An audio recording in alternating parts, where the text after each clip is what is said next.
Mr. President, ladies and gentlemen, I shall not keep you long. I shall not keep you from your lunch long, especially since I'm apologize that I have to speak in English and not in Italian. But I did want to say what a great honor it is to receive this award, and indeed an honor to be here at the inauguration of Éupolis Lombardia. I've long been very impressed by the government and institutions of Lombardy. The application of the subsidiarity principle in Lombardy has been most impressive, and you've managed successfully to develop both the theory and the practice of this important new idea, the subsidiarity principle. New idea, of course, it dates way back to the 15th, 16th century, but application to government in the way that you have done it and to government policy is quite exceptional. You've been a pioneer in developing this and applying these ideas and related ideas such as which I've been involved with, such as the quasi-market, in education, in healthcare, and in social security.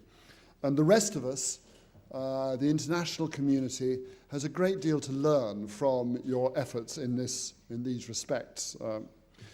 You're now starting on a new venture, the venture of Éupolis Lombardia. And it seems to me, again, this has great potential to take the best of academia, to take the best of research and training from academic institutions, and to combine it with the skills of government, the skills of civil servants, the skills of politicians, to produce much more effective government policy.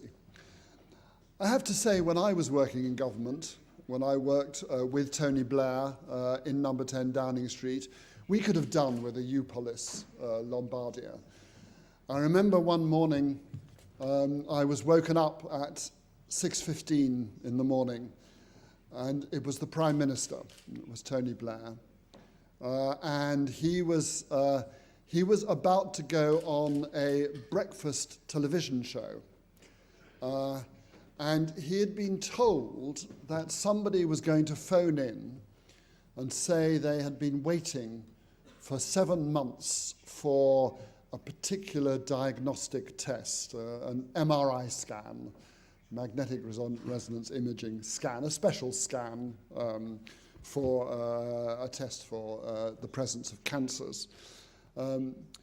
And he wanted to know, is this normal? In the British National Health Service, is it normal to wait 7 months for a simple scan of this kind?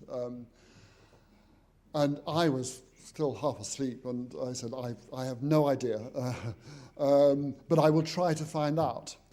Now, if I'd had a Éupolis Lombardia at my fingertips, I could have gone to them, and I could have said, tell me the answer. As it was, I woke up half the British government to try to find out.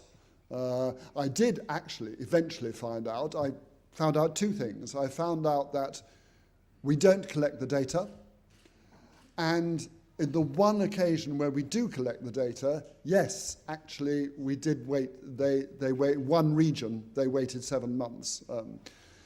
The Prime Minister didn't like either answer, but he didn't ask for my resignation.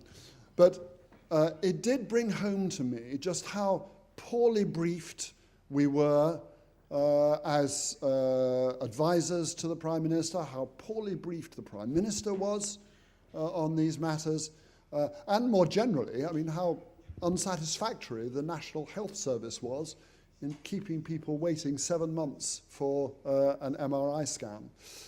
And it just reinforced the point that we needed an institution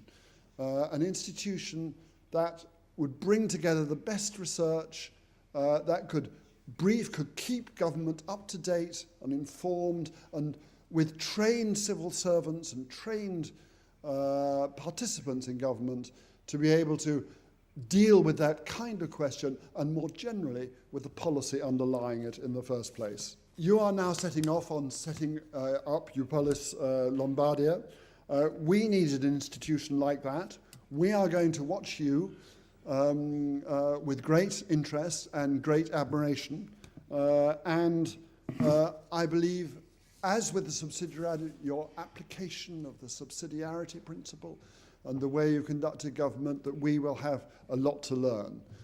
I wish you the very best of luck with this enterprise, and perhaps I can just conclude by thanking you again very much for the honour of giving me this prize. Thank you.